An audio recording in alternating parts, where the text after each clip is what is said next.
Hello and welcome to Ankara. We are in the presidential palace. Our host is the President of the Republic of Turkey, Recep Tayyip Erdogan. Thank you, Mr. President, for welcoming us here in this palace a few days after this attempted coup, of which we see here the traces in this palace, which was one of the targets of those who attempted the coup. There are a lot of questions about failures. We know that the head of your services was informed during the afternoon, around 3 in the afternoon, and you were officially informed only around 8 p.m., and you barely escaped the perpetrators of the attempted coup. So there were failures, and there are questions regarding the head of the Secret Services. First of all, did he offer his resignation? Do you think there should be sanctions for people, even like the chief of staff, who had your entire confidence, your trust? At present, be it the intelligence chief or our chief of staff, we have not made any decision. Of course, if we have to make a decision, then I will weigh the decision with my Prime Minister, and after that, we will take a final decision.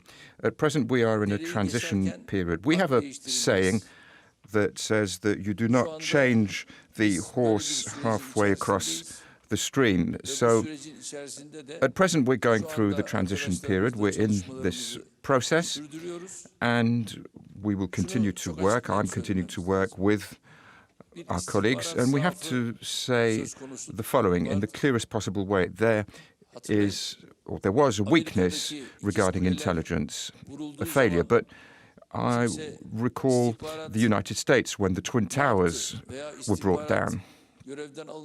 Nobody at that time had raised the question as to whether the intelligence chiefs should be dismissed. Look at what happened in France. There were weaknesses on intelligence in France, in Belgium, and further in Belgium, we gave them the intelligence. We said, look, you have all these names. These are all terrorists. These are all members of the Islamic State group. They didn't listen to us.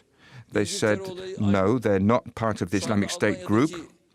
And the UK has gone through the same. What's going on in Germany is also part of the same.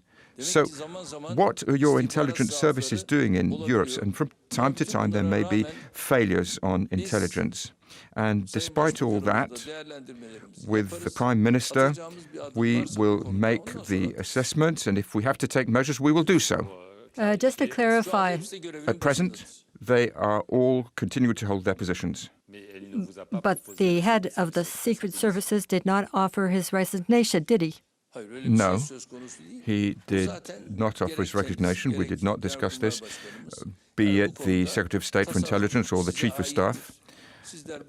They said that it's for me to take the decision, and whatever decision I take, they are not meant to intervene, and they will continue to fulfill any duties that I may require of them.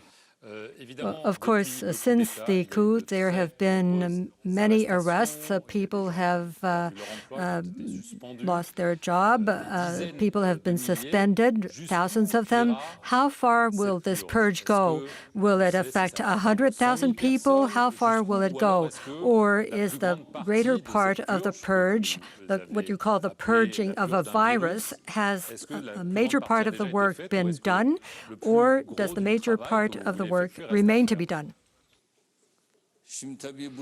Of course, it's impossible to give an exact figure.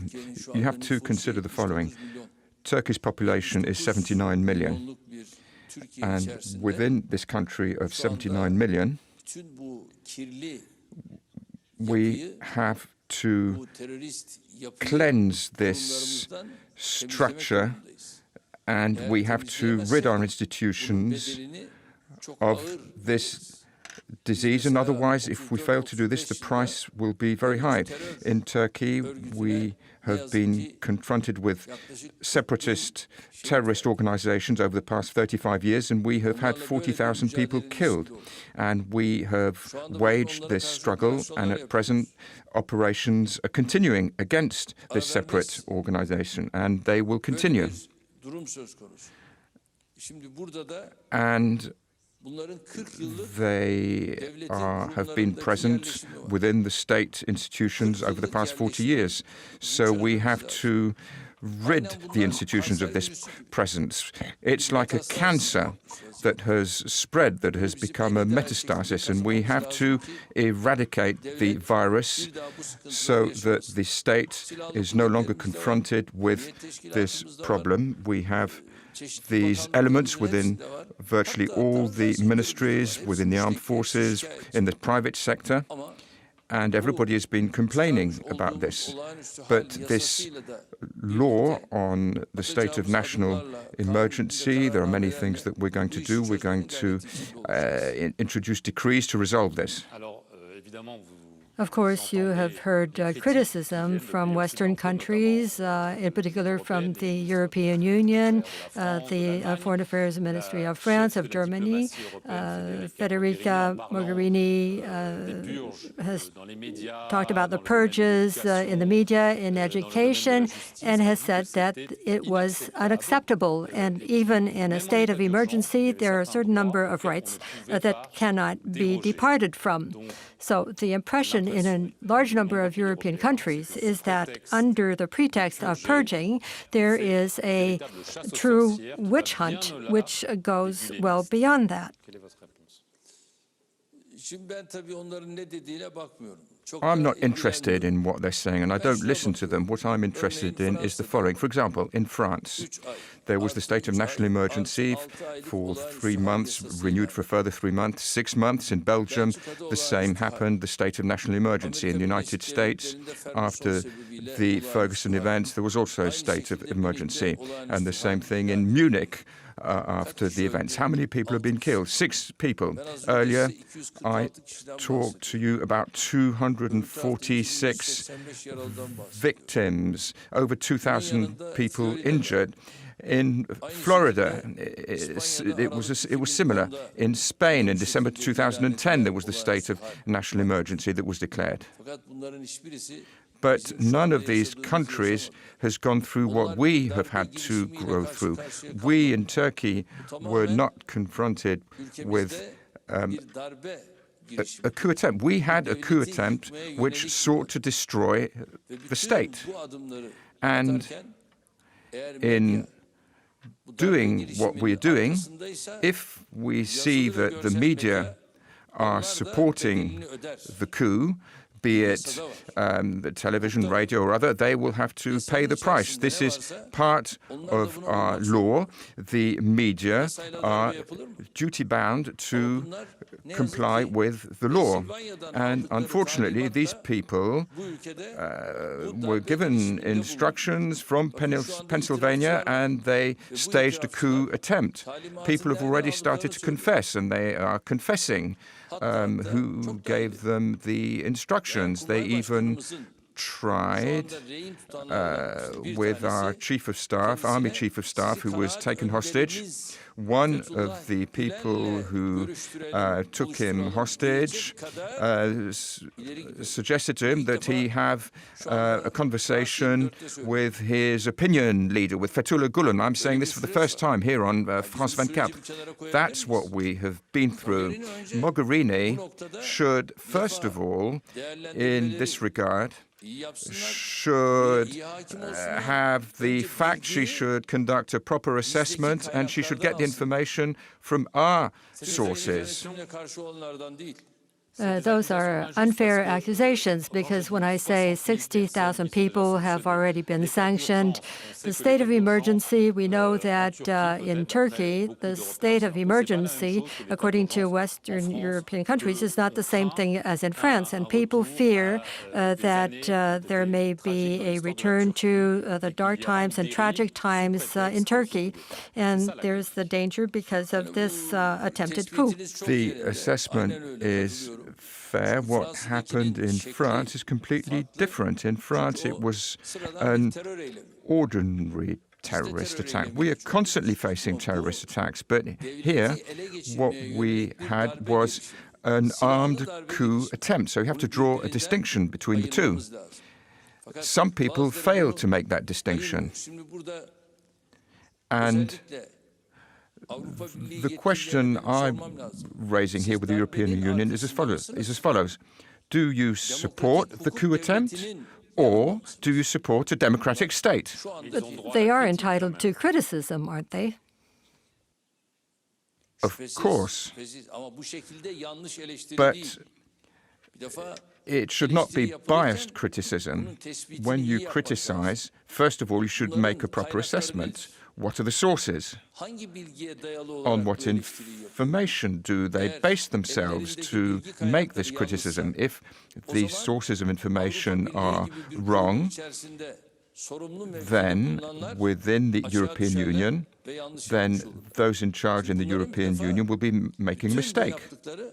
And first of all, what they're doing shows the following. Either they're prejudiced, or you are unable to properly conduct the affairs you're meant to be conducting. We have a Ministry of European Affairs. They can come to us. We have a Foreign Affairs Ministry. They can come to us for information. They have their opposite numbers. They can come to get information from their opposite numbers. So why do they only base themselves on press articles to make this kind of statement?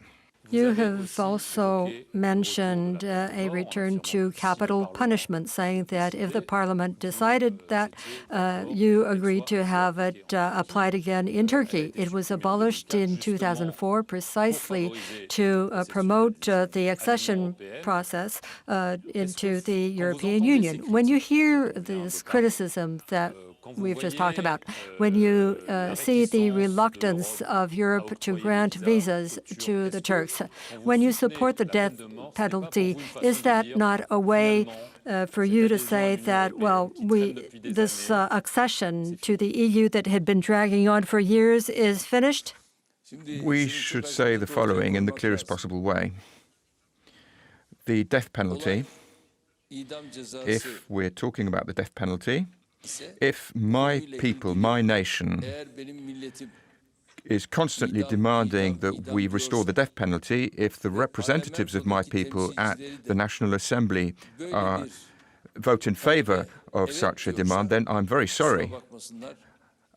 I am duty-bound to respect that demand. This is the duty of politicians.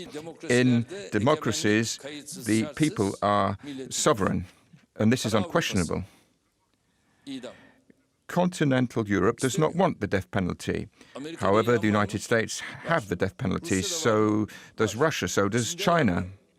In most countries around the world, the death penalty exists. Yes, but you wish to become a member of the European Union, which has set as a criterion the abolition of the death penalty. If you reestablish the death penalty, it means you no longer want to become a member. I'm coming to that. Once the people make this demand, everything can change.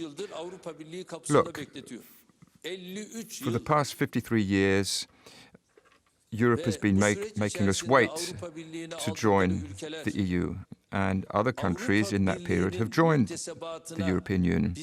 And those countries, have those countries better adapted to EU policy than Turkey? No, we're in a better position than most of these countries, be it regarding fundamental liberties or economic opportunities. We are further advanced than many other countries that have become members of the European Union. We have not even been able to benefit from the opportunities of the EU. And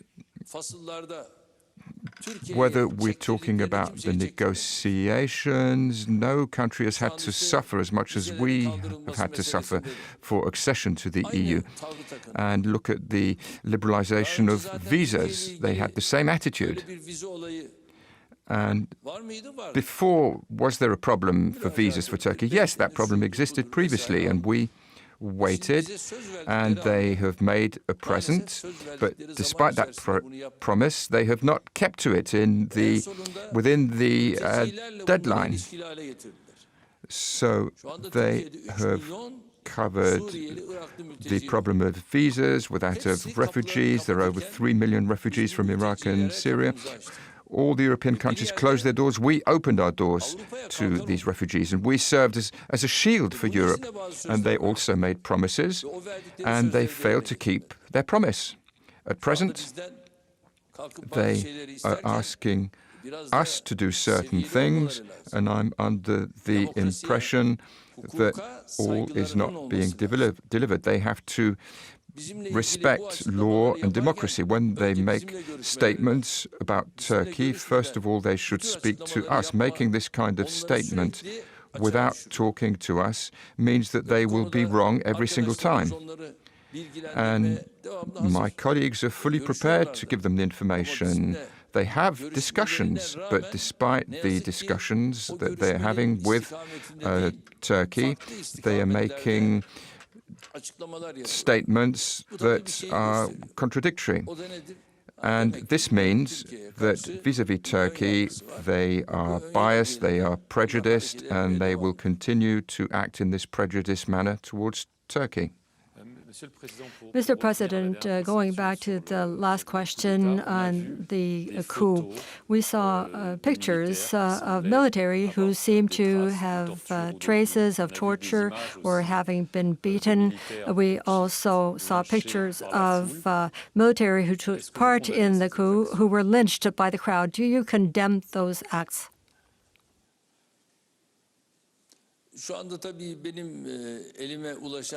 present,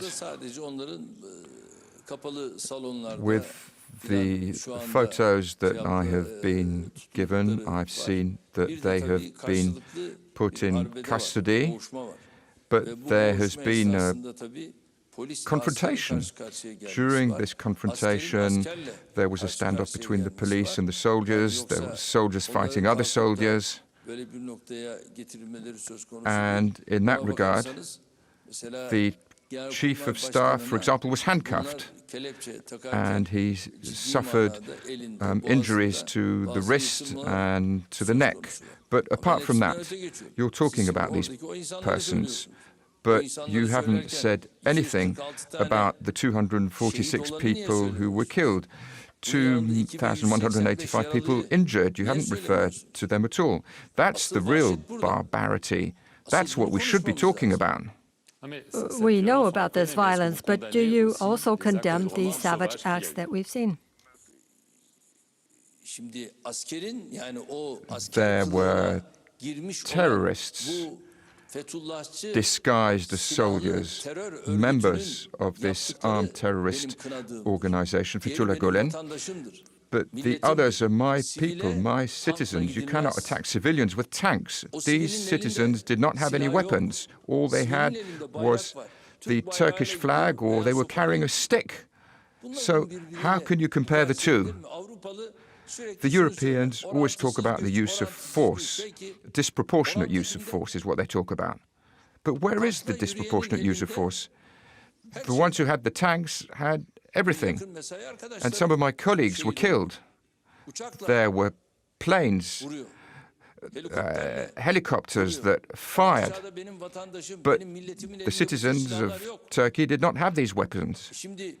And now the Western Europeans consider my citizen who only had his stick or flag and refuses to support my citizens. And Western Europeans are attempting to support this Fethullah Gülen terrorist organization. This is shameful. Not a single shot was fired by the people, by the civilians. there was a merciless action that was taken that we have never seen in our history. This is a sect of assassins. This is the Hashashi sect. The soldiers of Hassan Sabah, that's how they were attacked.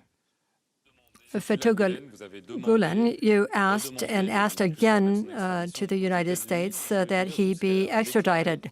Now, the head of the American intelligence services, James Clapper, was asked whether Fethullah Gülen was behind the coup, whether that information was credible, and he said, no, we have no indication going in that direction, and the information we've collected probably does not go in that direction. I'm simply saying the following.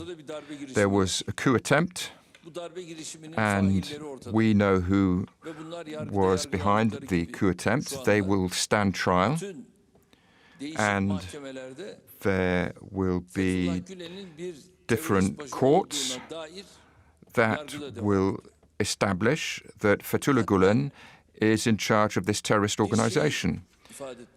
But what I would like to say is the following. The United States, to this day, have made various extradition requests, and they have never supplied us with any documents. And we have never asked them for any documents. And every time they've made an extradition request regarding a terrorist or a criminal, we have extradited the individual. Now, we have suffered a coup attempt, and regarding Fethullah Gülen, we are asking that he be extradited, and they continue to request evidence and proof. We will do that. We will respond promptly. We will hand over the documents through electronic message systems, and over the next 10 days, the legal proceedings with the first confessions that we have gathered, we will be sending all the documents required if necessary. I will send you my Foreign Affairs Minister, my Justice Minister, my Special Representative. I have told them that I'm prepared to send them to the United States so that they can have discussions with their opposite numbers.